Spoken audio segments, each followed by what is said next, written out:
IIT Roorkee. He is joint faculty member at Department of Design and associate faculty member at Center of Excellence for Disaster Mitigation and Management and at Center of Excellence for Transportation Management, IIT Roorkee. He initiated the process of establishing the Design Innovation Center at IIT Roorkee, and presently he is a co-PI and co-coordinator of the center. Dr. Rajat sir was a visiting fellow to the Copenhagen Business School, Denmark. He was awarded ICCR chair at Indonesia in the year 2016-17. He has widely traveled across the globe in correction of academic assignments and projects. His areas of interest includes production and operation management, including supply chain management, manufacturing strategy, and world-class manufacturing. He has offered multiple mocks at NPTEL. He is also a visiting faculty at IIM Kashipur and NIMS Mumbai. Dr. Rajat sir has, to his credit, 19 PhD theses, and currently he is supervising around 12 more students. He has completed around 12 research consultancy projects of national and international importance. These projects worth around 2.5 crores. He has more than 120 research papers in various journals and more than 25 papers in referred conferences proceedings. He has authored a book published by Bloomsbury, and he has also published around 4 book chapters. He organized first PA NIIT International Management Conference in the year 2018. So on behalf of the Department of Mechanical Engineering and my co-host or co-coordinator Dr. Vimlesh Kumar Soni sir, I heartily welcome Dr. Rajat Agrawal sir. Sir, you may please proceed now. Thank you, Dr. Mishra, for all the nice words about me. And I'm thankful to Professor Soni, good friend of mine, for inviting me to this faculty development program. First of all, let me check whether my voice is audible. Audible, sir. Yes, sir. एकदम बढ़िया, perfect. Audible, sir. Perfect. Audible. Thank you. So the FDP is the part of systems approach, and some issue is coming. If Dr. Santosh Babu, yes, sir. If you can switch off your mic. It's the echo, sir. Yes, it is echoing because of your mic. Now it is okay.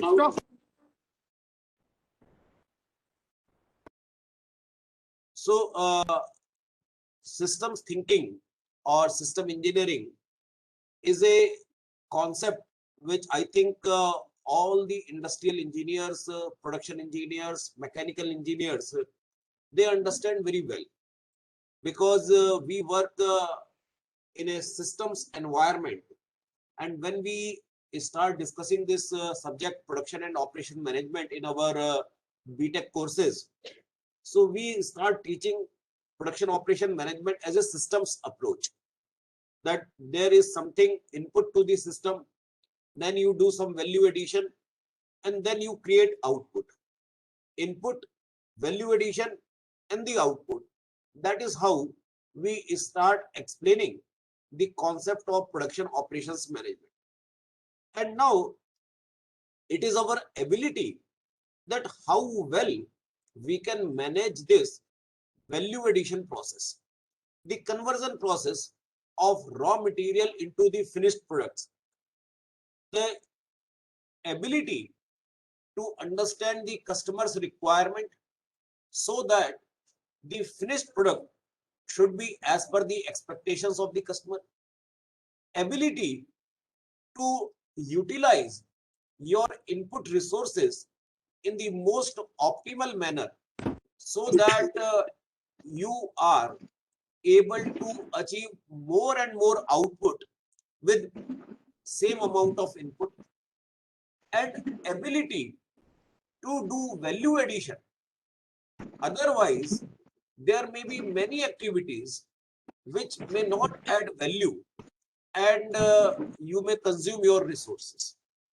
So all these three important components, when these three components work in sync, then only you will be able to produce, you will be able to achieve the good output from your system. So all of us are very much familiar with the systems concept. And now I will like to start a focused discussion with all of you. If you can see my PPT, whether you are able to see my PPT? Yes, sir. Okay, fine. So I request all the participants, if they have any question, they can open their mic and can ask whenever they want. Otherwise, they can keep their mics on muted, because it creates some kind of unnecessary background noise.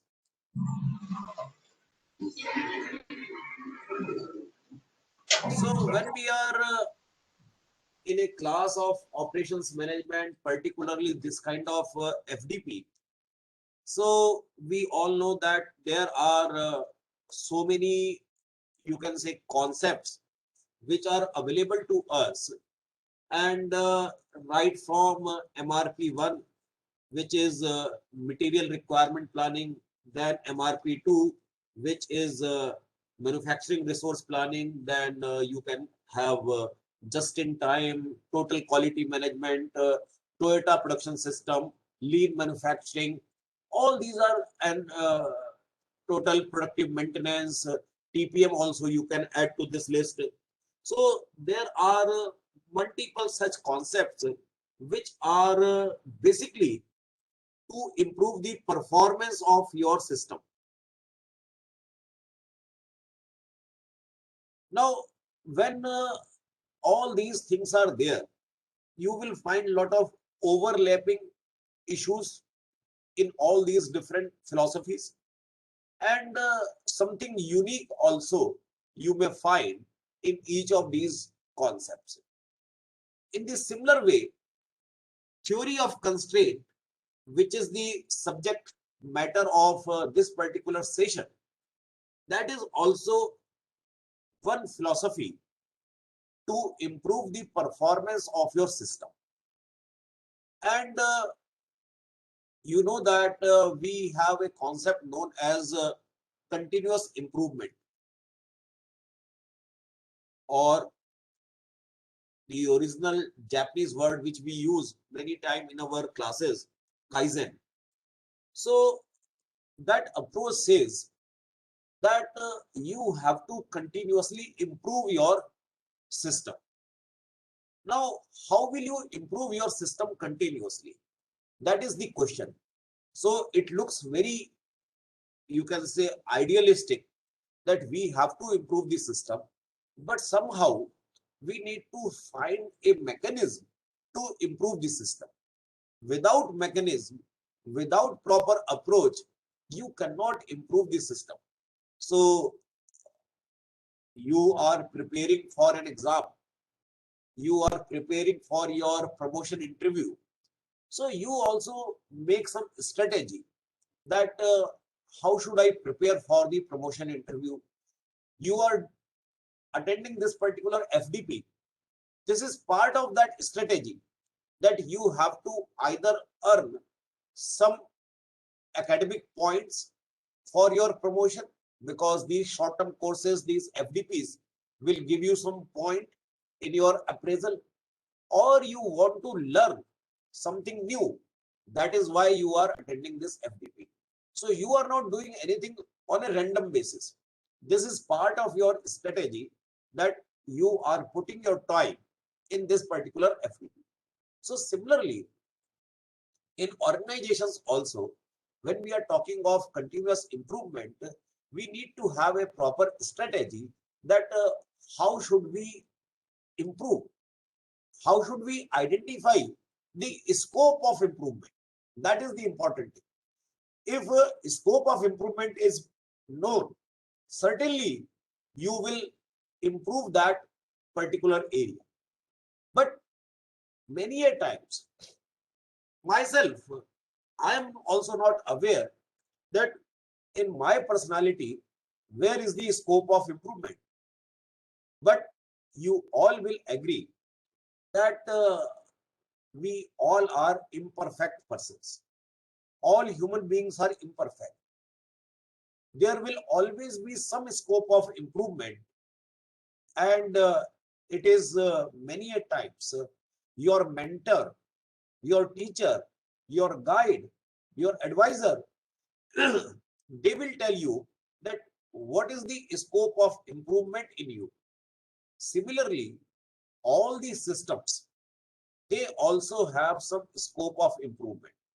So this theory of constraints will help us in identifying those areas of improvement in our system, and that is why we are discussing this TOC in this particular FDP, which is basically related to process improvement methodology, that how you will improve your system.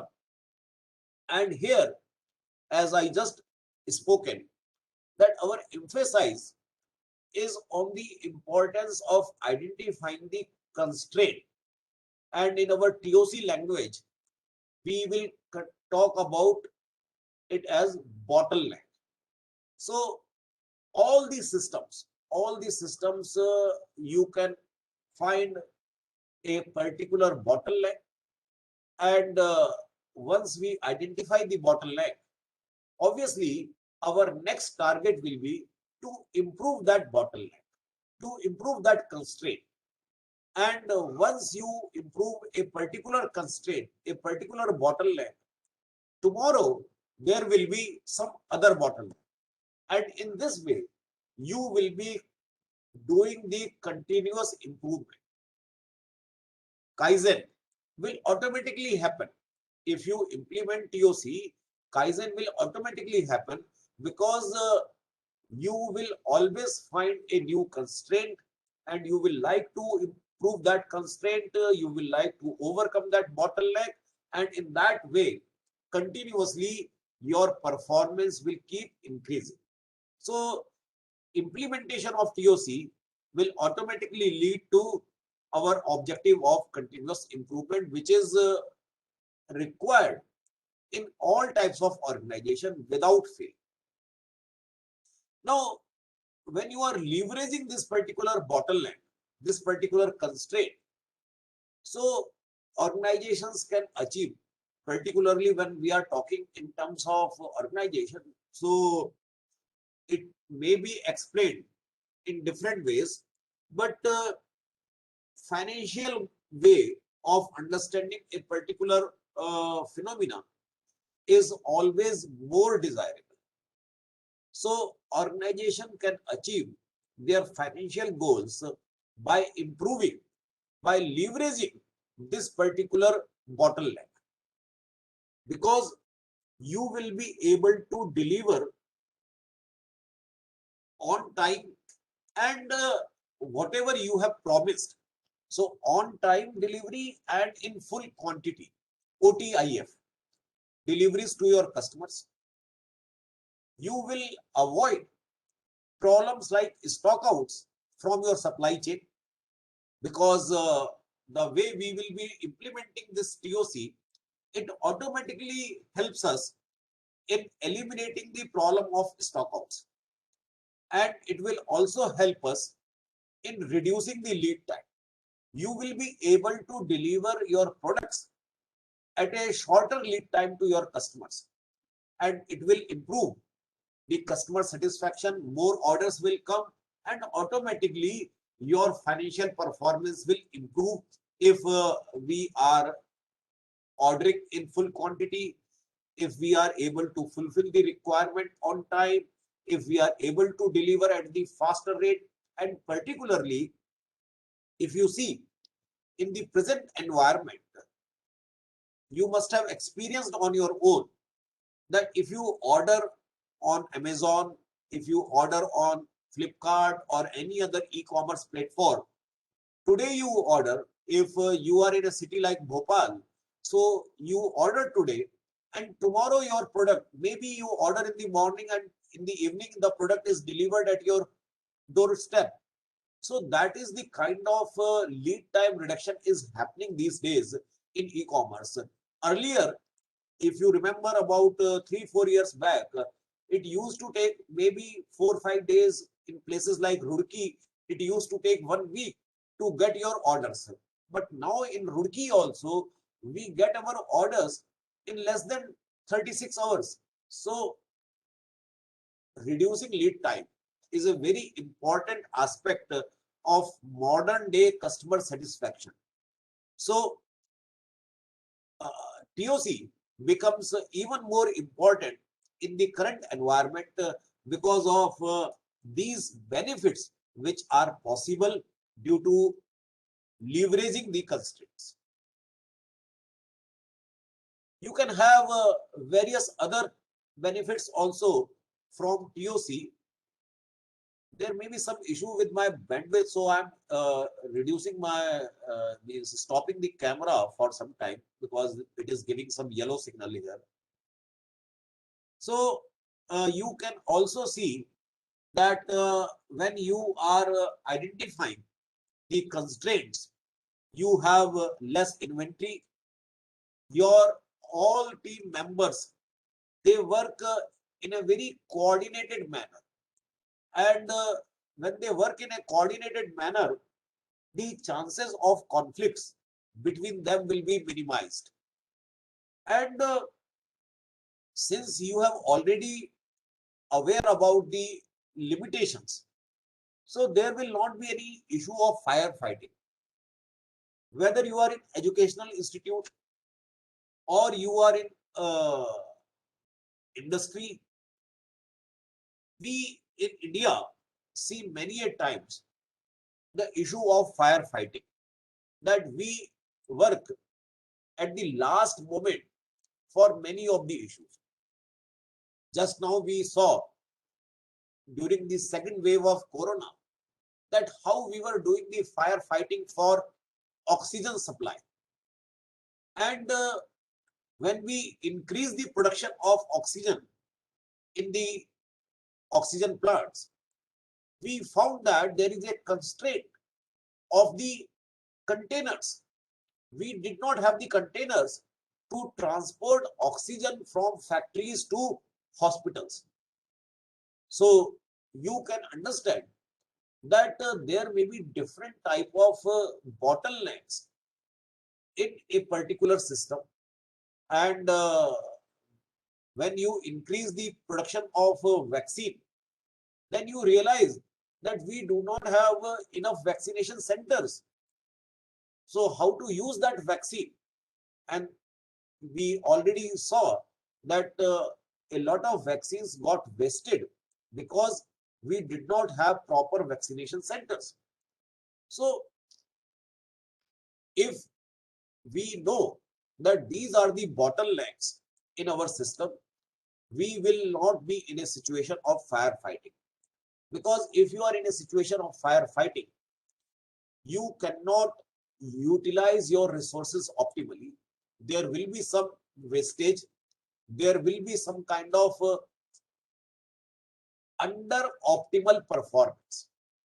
Firefighting cannot give you optimal performance. And I understand that most of you are industrial engineers, mechanical engineers. So we always look for optimal performance of our systems. So that is the advantage of, that is the benefit of TOC. And when you are able to work on your constraints, I give you one example. In my department at Roorkee, We have a good building, very good building. I don't know how many of you have visited our campus, and Department of Management Studies building is one of the most attractive building in our campus. And recently, few more faculty members are joining our department. So we were discussing about where to make arrangement for their offices. And when we started space audit kind of a thing for our department, we found that there are so much of space which was not properly utilized, and because of proper space audit, we could create space for 10 additional faculty members, not only 5 but for 10 faculty members.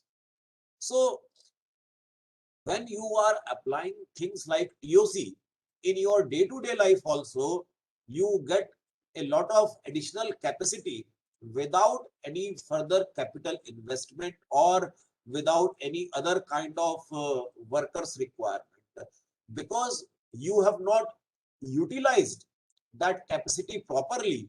So now you can use that capacity properly if you know how to, where is the bottleneck in your system.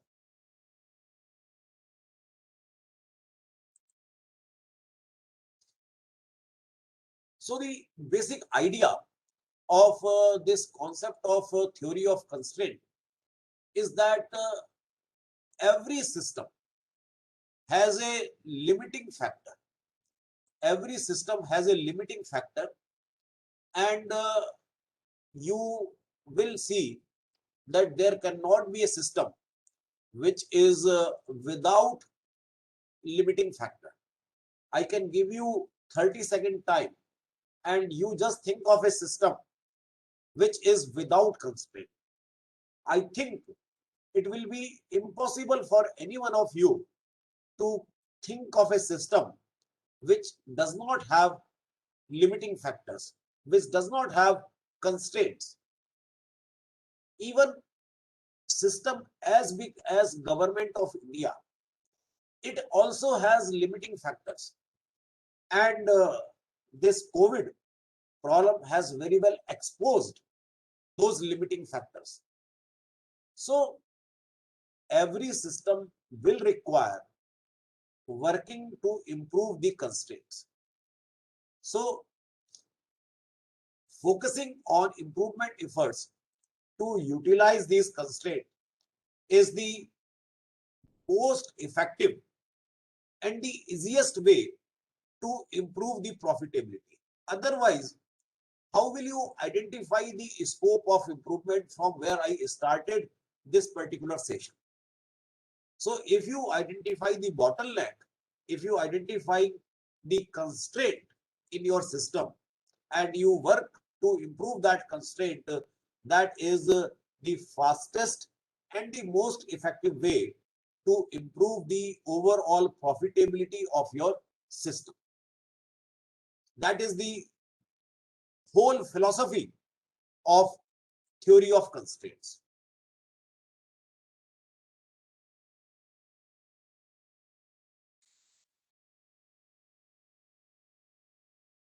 Now, to understand this concept of constraint, we take example of this chain analogy.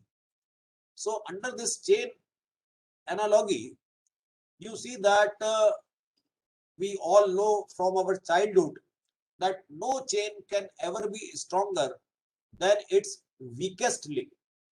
So the weakest link, like in this particular case,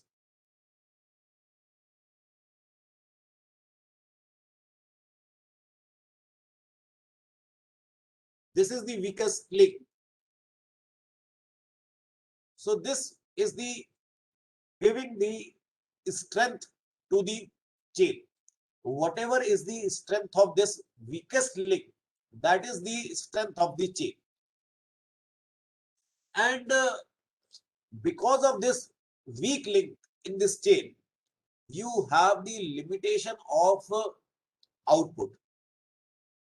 No system, as I just spoke, no system has infinite output. You will never find any company with infinite sales or profit. Even the companies like Amazon, one of the company which is always in Fortune 500 top 10, that is Walmart, even that also cannot have infinite sales or profit.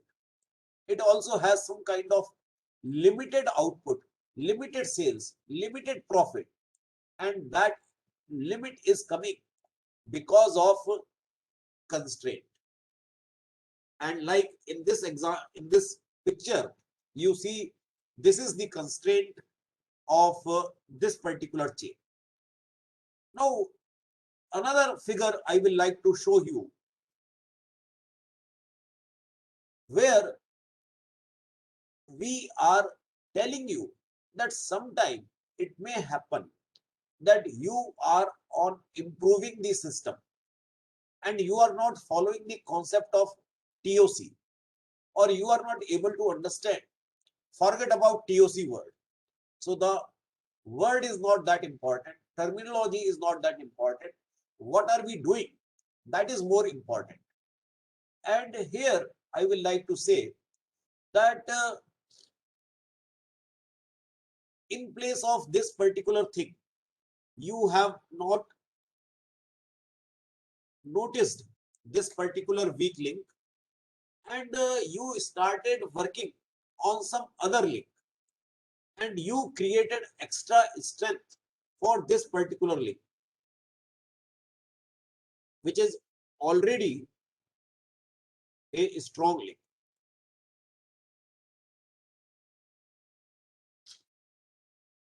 So this link is already a strong link, and now you are working again to further strengthen this non-weak link. So here I am saying that strengthening a non-weakest link, it is rather more dangerous, because it can decrease the overall strength of the chain because of this additional weight. So that is you are doing something to improve the performance, but it may be counterproductive. It may be counterproductive, and you already have 4 professors in your department, and you require a good placement officer, because placement is not happening up to the mark. Now, in place of hiring a good placement officer, you hired again a senior professor, adding to your academic profile. So that is strengthening of some area which is not your weak area. Your weak area is the industry connect, and in place of working on that weak area, you are still again working on the area which is already a good strong area for you, that is the academic environment of your college. So when you are unnecessarily improving the academic environment which is already on the optimal level, you will incur the cost, and you have to pay the salary to that professor, and because of your extra expenses in that particular hiring of professor, your resources for industry connect will further reduce, and that will again hamper the output even more dramatically than it used to be without that professor. So that is how I am saying that strengthening of a non-weak link will be more counterproductive than the benefit you are you can say expecting from that particular exercise. So that is a challenge for all of us. Similarly, the third thing, so point number 1, we have to see the weakest link and try to improve that. That is the most ideal thing. But sometimes because of lack of our understanding of weak link, we have worked on already strengthened link. That is what we saw in the previous slide. Further, it is also possible that we may try to attempt to optimize each individual process, and it may create large number of unforeseen problems that will reduce the overall performance and effectiveness of the organization. You are having a small system like this, and in place of working for one particular weakest link, you are working for all the links. You are trying to optimize each individual process. If you go to a supply chain management class, so in that we teach like inventory management. So if individual member of the supply chain try to optimize its own inventory, you will achieve suboptimal results. So there has to be a coordinated inventory management system for a better result. Similarly, here also I am saying that if you try to optimize individual processes, this performance will be creating more problems. This will be creating some kind of unforeseen situations, and ultimately the overall performance of the organization may reduce. So we have to be very careful with respect to our improvement efforts.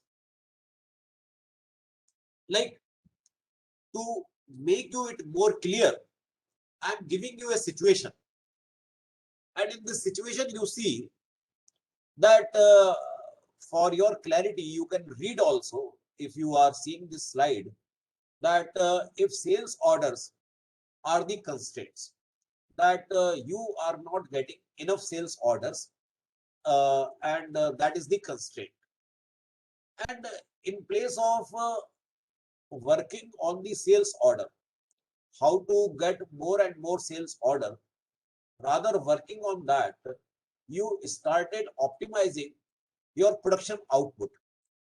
And if you make a system like this, so problem is here at the sales order, and you started optimizing your production department, and it may result in overproduction. And when you are having overproduction, so you will have excess finished inventory, and when you have excess finished inventory, it will result into heavy carrying cost, and your cost of capital will be blocked. This will result into a cash crunch, because your money, your capital is blocked in the finished goods inventory. And when you have a cash crunch, it may result into the delayed payments to the vendors, and this will trigger the problem of supply from the vendors, and this supply problem from the vendor will result in the delay of orders to the customers, and when you are not able to give orders on the promised dates, it will be counterproductive to the reputation of your organization, and it will further reduce the future sales. So if you work at a wrong place, rather working on improving the sales order, you started optimizing the production output, and how everything went wrong, that is very much clear from this example. Now, Therefore, it is very important that you always work at the right place. And right place in our discussion is bottleneck. Now, when we are talking of managing the bottleneck, so now we have understood, whether you acknowledge or not, it is up to you, that constraint limits the output of every system. This is what we have understood. When we have properly identified and we are doing the management of the constraints, it provides us the fastest way for significant improvement.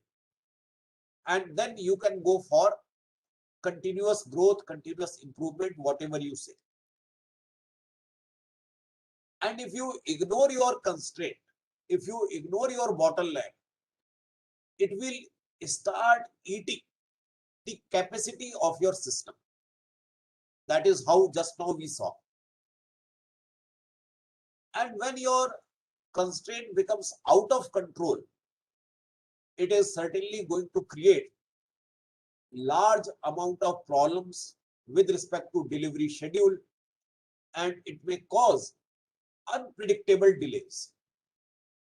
Therefore, it is very crucial for you as a system manager to leverage your constraints, and you should learn how to manage your constraints so that you can take the benefit out of the constraints. Constraint should not be a limiting factor, rather you should take benefit out of the constraint. That is what TOC tells us. So here, if I say again, so TOC shifts the focus of management from optimizing these separate assets, functions, and resources to increasing the flow of throughput generated by the entire system. So now a new term has come, that is throughput. We will talk about this term in detail in coming slides. TOC's key processes are focused on removing barriers, that means bottleneck, that prevent each part from working together as an integrated whole.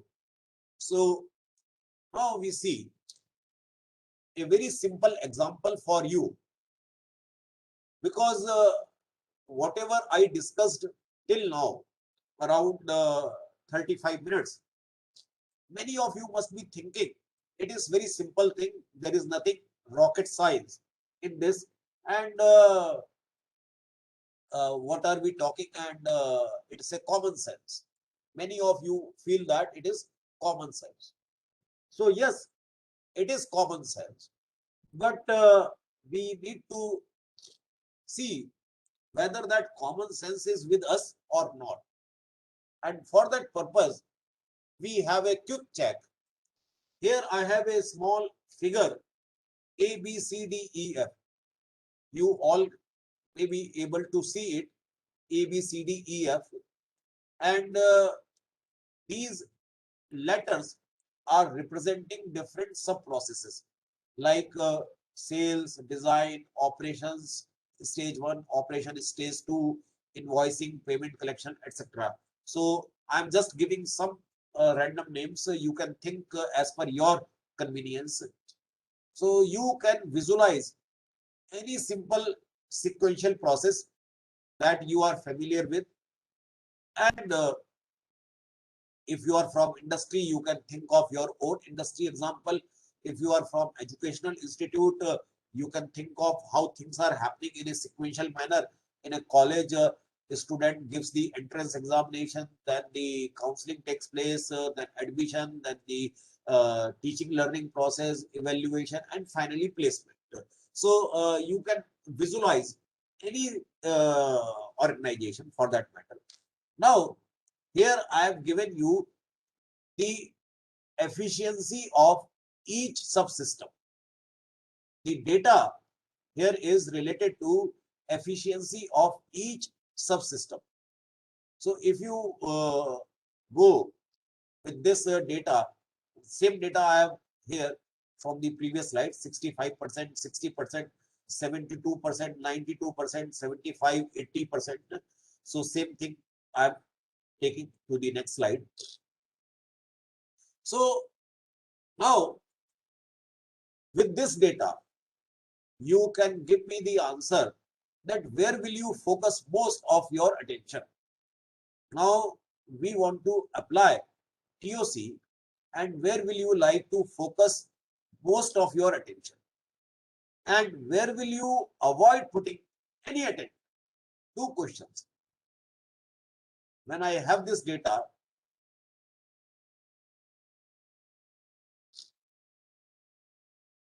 improve process B and increase it to 65%, absolutely correct, because you can see that process B has the lowest efficiency, that is 60%. So we got two answers, Farhat and Mani, they are saying process B. So now others also are saying. And now coming to the second part of this question, that where will you avoid putting any attention. I'm sorry. Process D, Mani again coming first. D can be avoided, yes, Farhat, because it has 92% of efficiency. Okay, Abhijit also says D can be avoided because of 92%.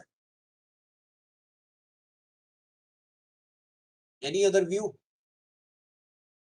Only 2-3 responses came.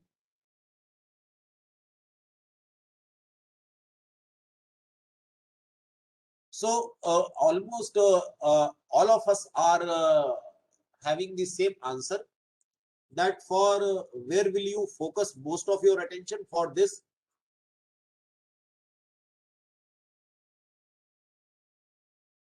We all say that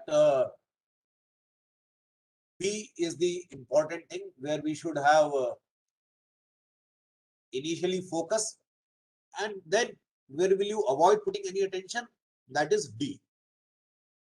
Dr. Parul is saying that but require some of the attention. What does it mean, Dr. Parul?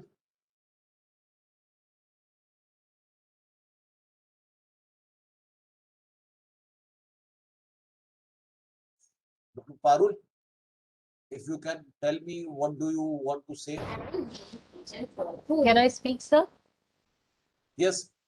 Yeah, I just want to say, as this is the these all are sub processes and these are the part of one process. So whether it is 92% or it's 60%, we cannot avoid any attention. I mean to say that we have to give some attention to all the sub processes, but yes, least attention to the D, that is 92%, and the major attention will be given to the B sub process, that is 60%.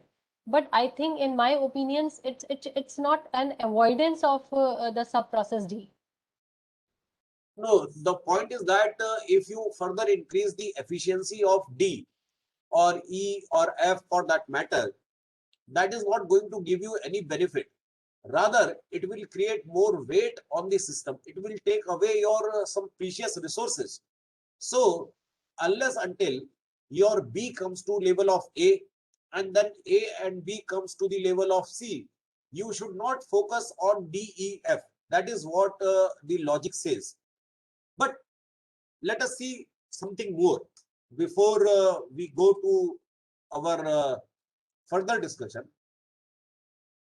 So which sub process did we choose? So unanimously we all selected B as our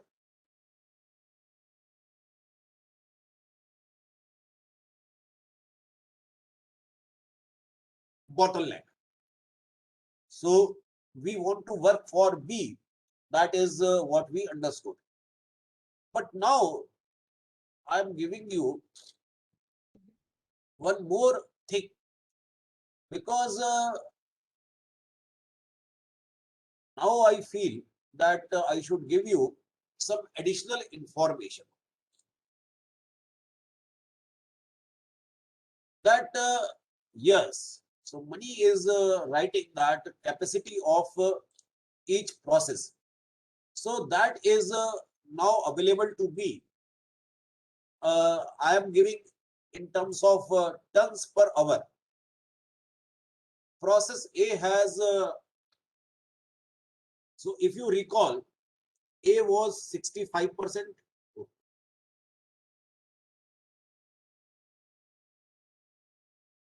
This was 60%. This was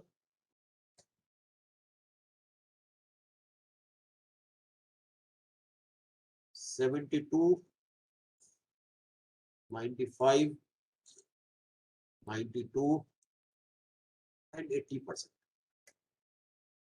So now you can easily understand, were your answer correct? Again, I am giving you 1 minute time to rethink your answer.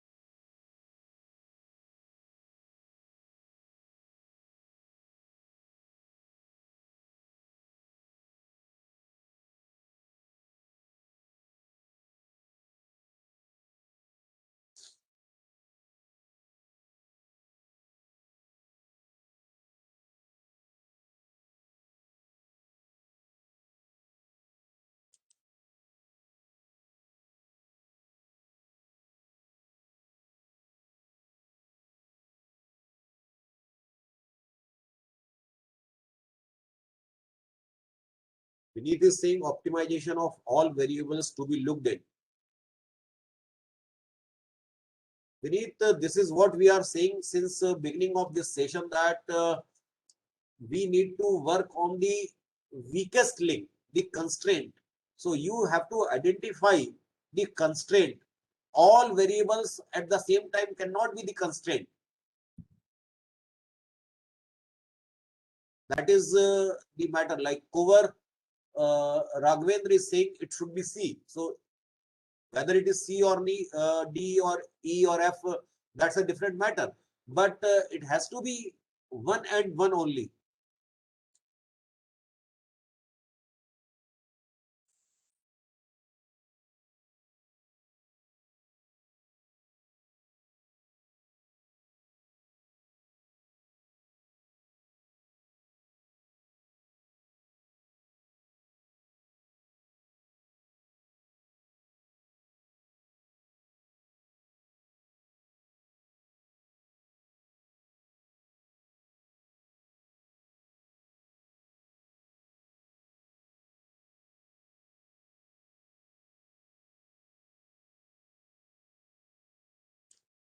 So now you see, Mani has given the answer that D has to be improved. So on the basis of this answer, which Mani has given, now Raghavendra has also given.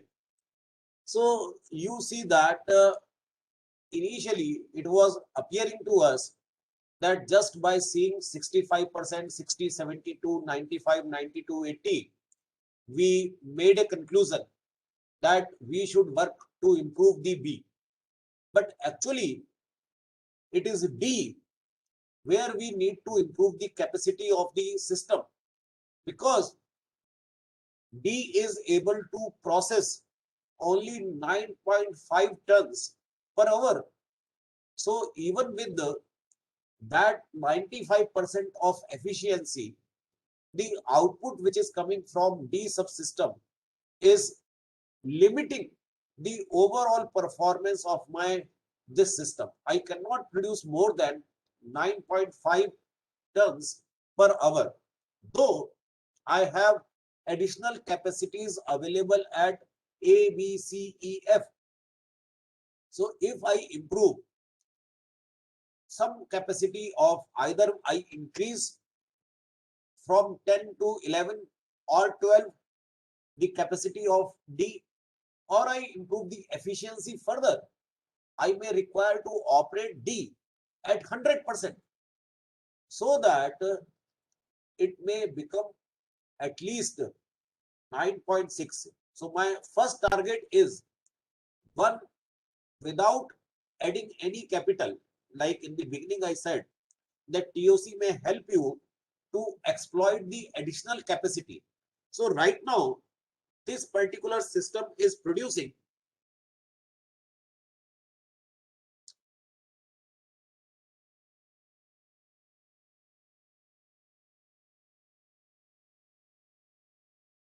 this particular system is producing 9.5 tons per hour. You can increase this 9.5 tons per hour to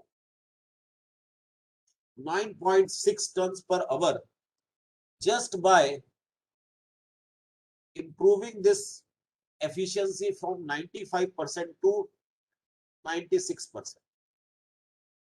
So no additional,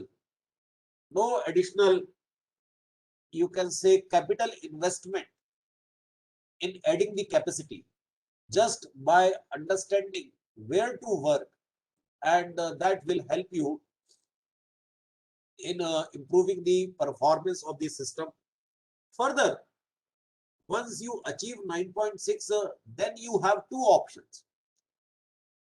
Maybe B or D, because B is also producing 9.6, D is also producing 9.6, F is also producing 9.6. So then you can take any one of them, or maybe a new constraint will come all of a sudden, we don't know. So once you start adjusting for one particular bottleneck, the entire performance of the system will change and a new constraint will emerge.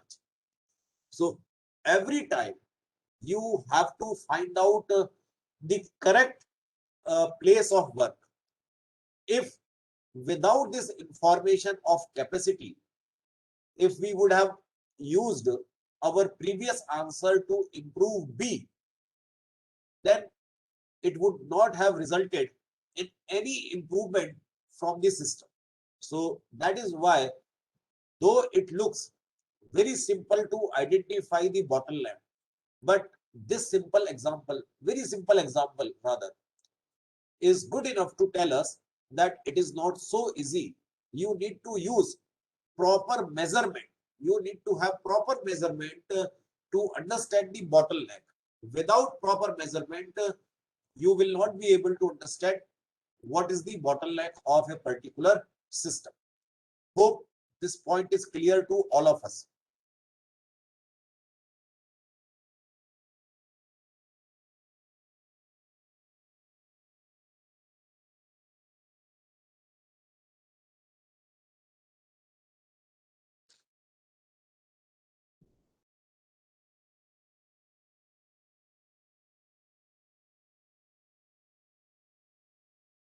So when we are talking of now we have understood the role of bottleneck and how to identify the bottleneck.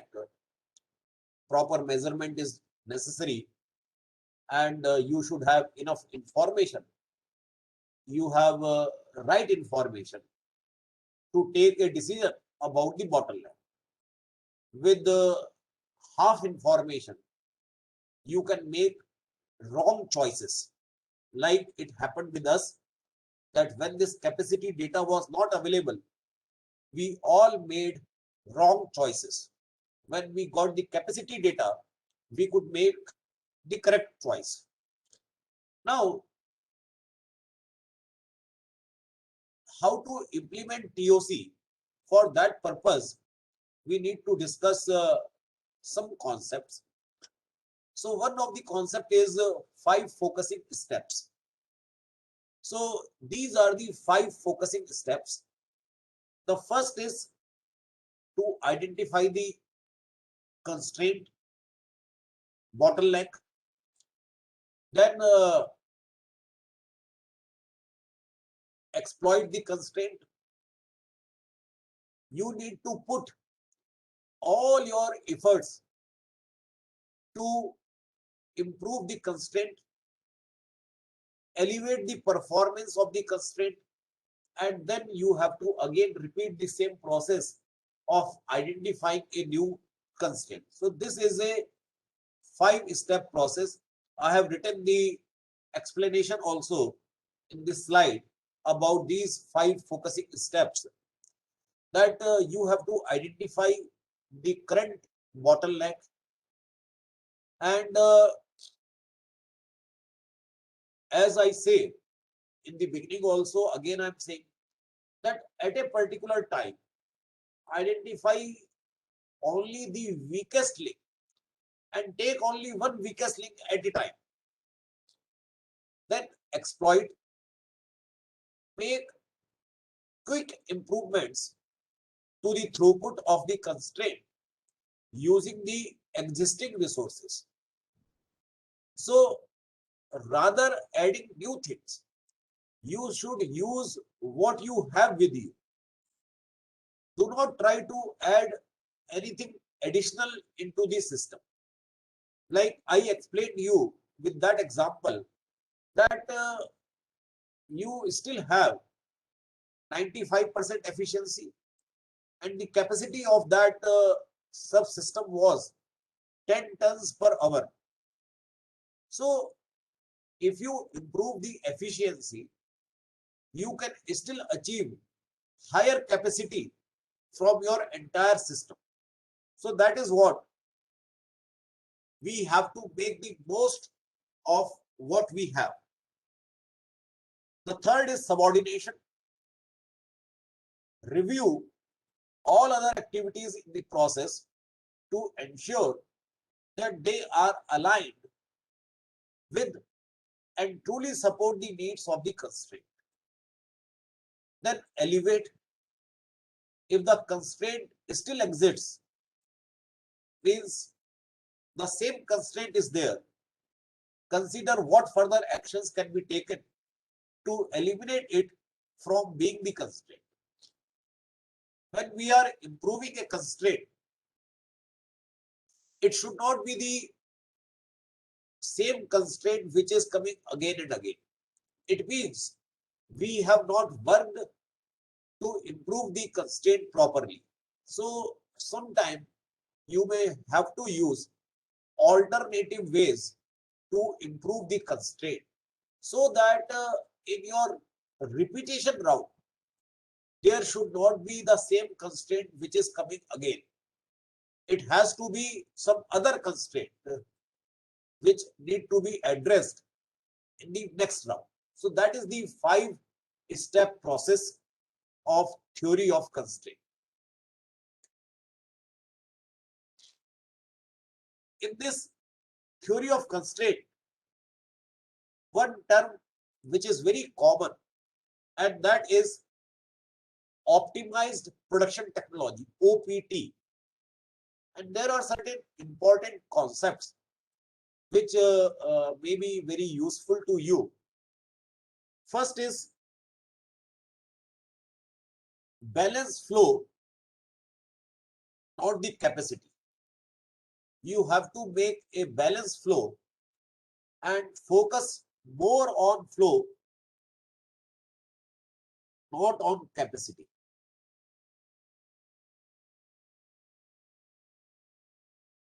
Those who are familiar with lean manufacturing, Toyota production system, etc., they also know that the focus is on continuous flow. The focus is on continuous flow, and if you are able to maintain the continuous flow, lot of problems will automatically surface out. When you have stocks, when you don't have continuous flow, many problems will remain under the carpet. And when problems remain under the carpet, they create more problems, because you will not be able to see those things, and they are creating damage and damage and damage. And all of a sudden one day you will realize that everything is disturbed. So if you are having a balanced flow, then probably as soon as the problem will be there, immediately you will take a corrective action. The level of utilization of a non-bottleneck is determined by some other constraints in the system, not by its own capacity.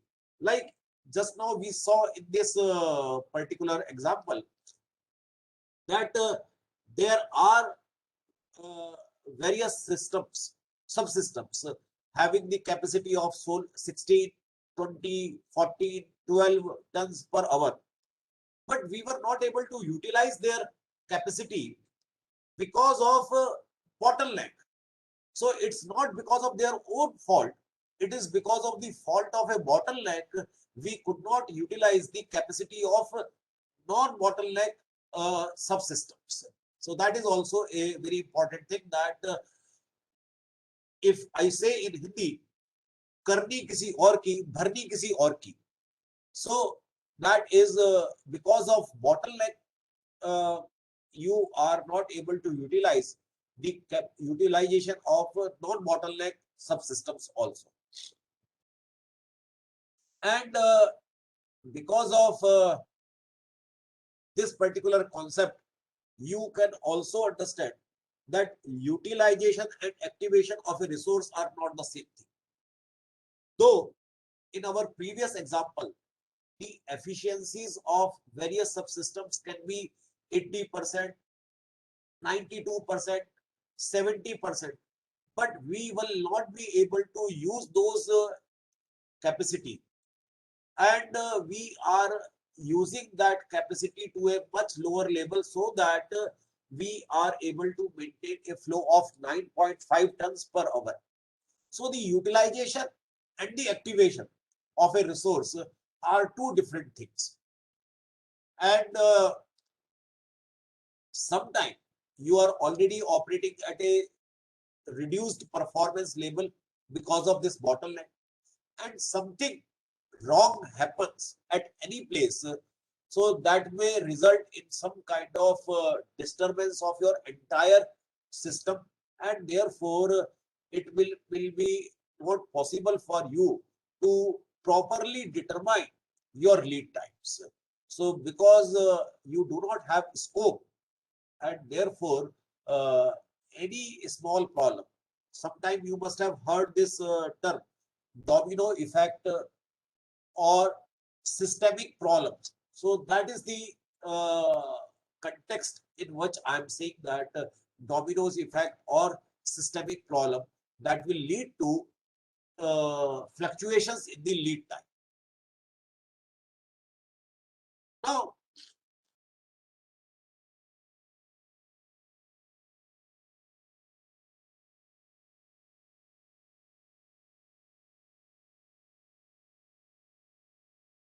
if you go to the literature of theory of constraint, you will find some very important terms with respect to measurement of our system performance. When we are talking of theory of constraint, there are two very important things. First, you have to define your system and the purpose of system. Since this FDP is on system engineering, so I don't think that I should take any time in defining the system. You all are aware, and it is already the 4th day of this particular FDP. So you are very well aware how to define a system. So first thing is defining the system and its purpose. And the second thing is how to measure the system's purpose.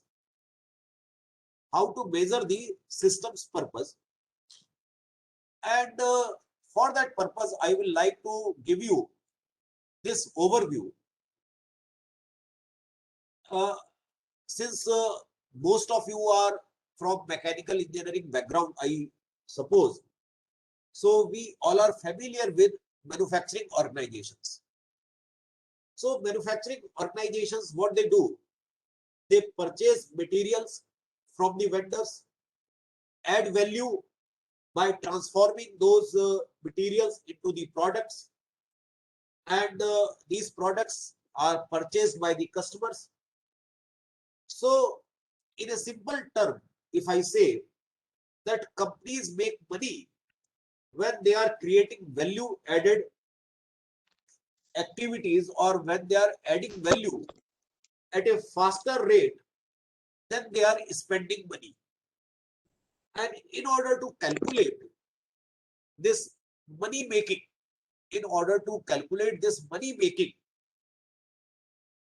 theory of constraints categorizes this money making activity in 3 different ways. And that is what I have written here on this particular slide, which is there in front of you right now. The first term is throughput.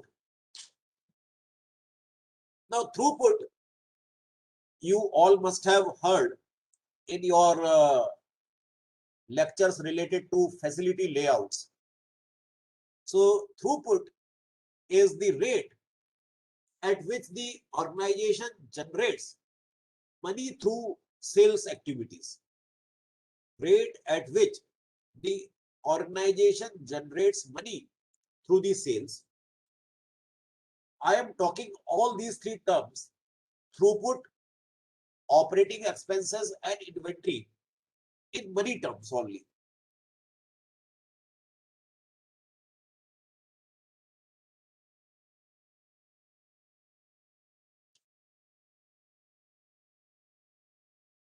So throughput is the rate at which organization generates money through the sales.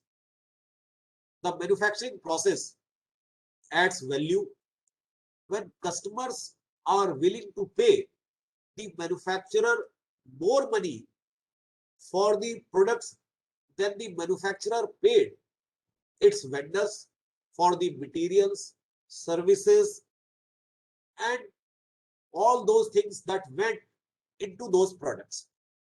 So in our TOC's terminology, this value added activity is known as throughput. Operating expenses, that is another important measure. Now it is defined that all the money the organization spends in order to turn inventory into throughput. So operating expenses include all the expenses that we typically think of as fixed expenses. It also includes, you can say, some type of variable expenses like, for an example, direct labor wages, etc. And now you can understand that in order to be profitable for a company, must generate enough throughput to more than pay all its operating expenses. So simply you can say that profit can be calculated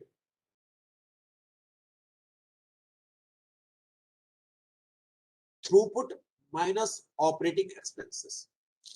That is how the profit can be calculated. And the third important thing is inventory. Now, rate of return is also very important criteria for the profitability decisions. Now, in TOC terminology, inventory is, we all are very much familiar with this term inventory.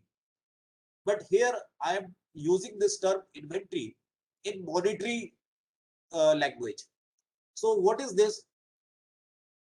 It is the money that the system spends on things it intends to turn into the throughput. So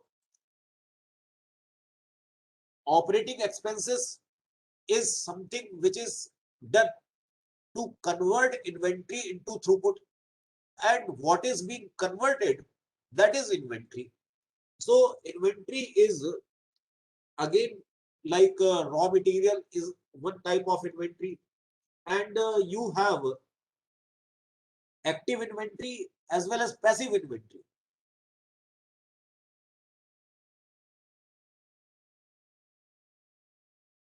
Active inventory is like your raw material, work in process, finished goods, etc. That is the active inventory. The passive inventory can be like plant and equipment, etc. So all these things are converting your input into the output. So if I see with the help of these three important accounting measures, your profit is T minus OE, throughput minus operating expenses that we already discussed. Our return on investment is net profit upon investment, or inventory you can say. Productivity is also one way to define, that is the throughput upon operating expenses. And investment turns, that is throughput upon investments. So these are the different ways in which you can measure our performance. Out of these, the most common are, this is the most common.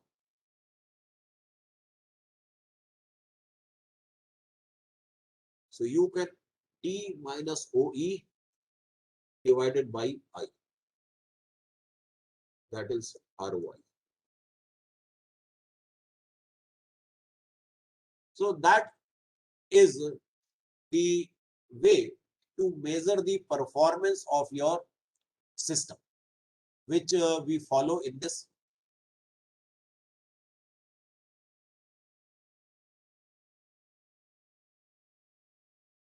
One important concept before we close this particular session, that is how are we implementing this theory of constraint in our system. And for that purpose, some of you must be aware of this DBR concept, drum buffer rope concept, which is going to help us in maintaining the regular flow, continuous flow, balanced flow. As I said, that one of the concept of TOC is to focus more on balance flow rather on capacity. So this drum buffer rope concept helps us in achieving the concept of balanced flow. Now, if you can avoid reading this, let me take you to the diagram. There are three terms. One is drum, another is buffer, and third is rope. So here, drum is actually the bottleneck. Here you see that we have so many subsystems, 200 pieces, 180 pieces, 150 pieces, 170, 190. So automatically you can understand that C is my bottleneck.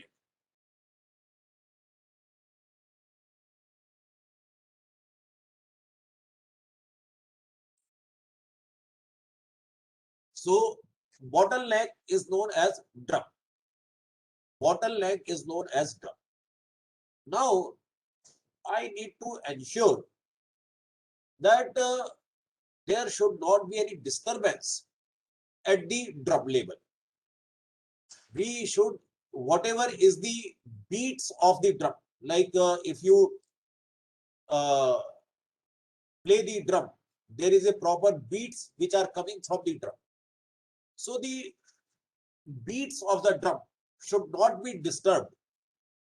For that purpose, I need to ensure that there should be continuous availability of 150 pieces per hour. So that is known as buffer. So this is drum, and I need to ensure this buffer just before this particular subsystem, so that this constraint, this bottleneck is never idle. It is used at its optimal capabilities. And then rope is a kind of a mechanism. Rope is a mechanism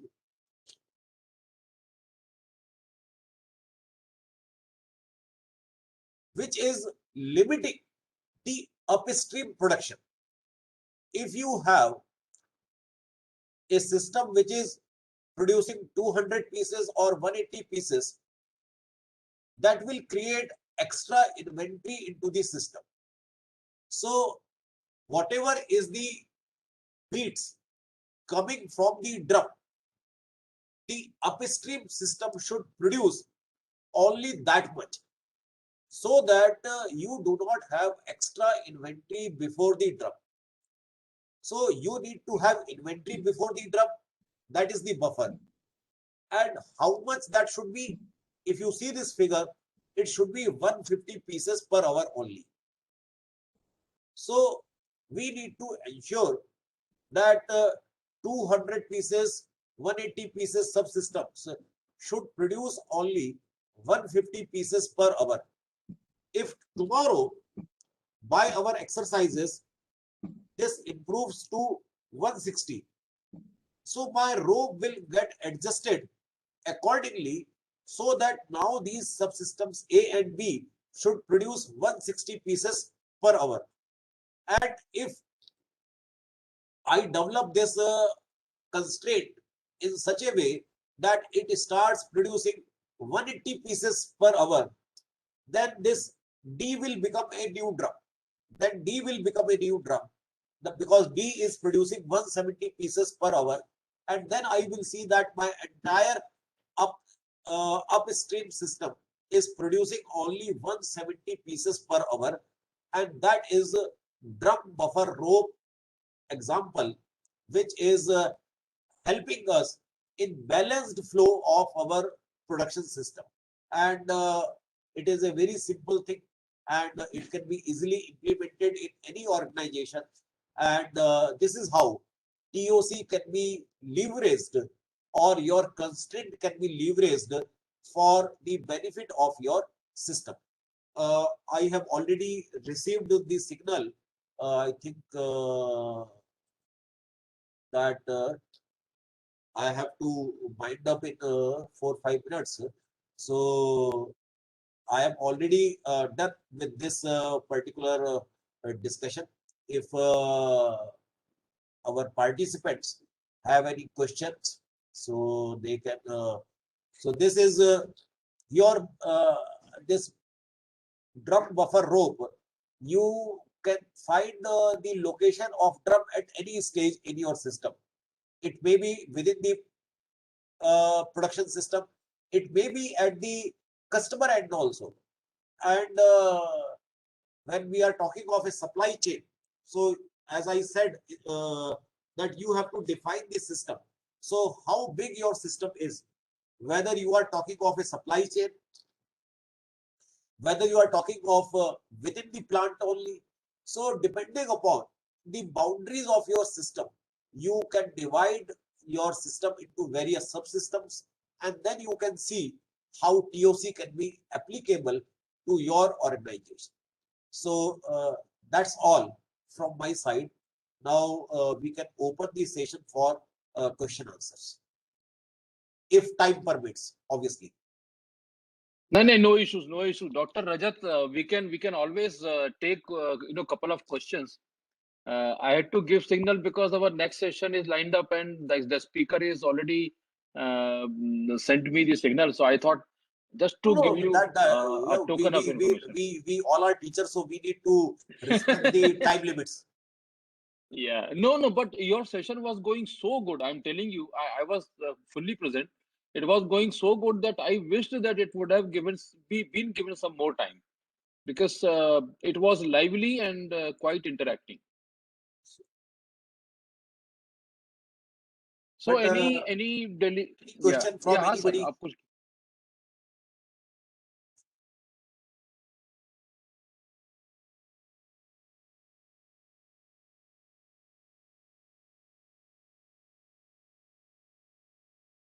I was just seeing that it had been interactive since beginning.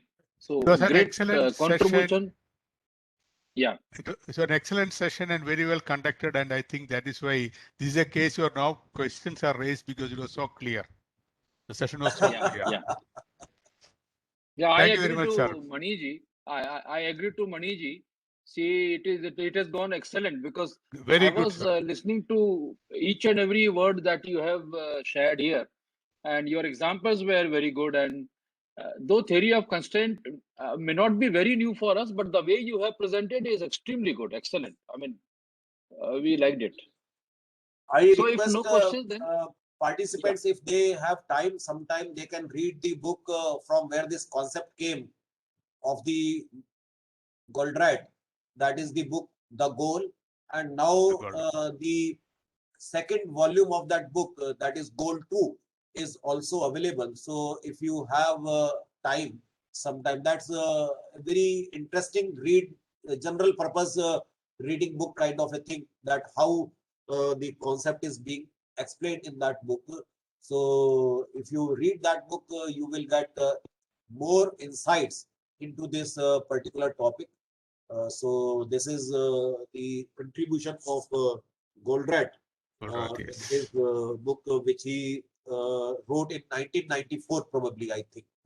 So entire thing is taken from that book only. but it's a great presentation, very nice presentation. Thank you, sir. Thank you very much. The book So, is great, and your session is still better. It cannot be that. We are still learning. Sir, I teach operations management. I definitely use the book. So your presentation was very good. Your session was extremely, I'll say, excellent, I should say. Thank you, sir. Thank you. Professor Rajat, we are asking the participant through Google form to feed us back about every session. So I Right. will certainly share with you the feedback that you have received out of this session. So Thank you that very I'm much, going sir. to share with you. Yeah. So thank you then, Dr. Rajat. I will extend my sincere thanks on behalf of all the participants and the group, the institute. You have been my friend, so I always take your liberty to request, and you always are available for all my assignments. Thank you very much. Right.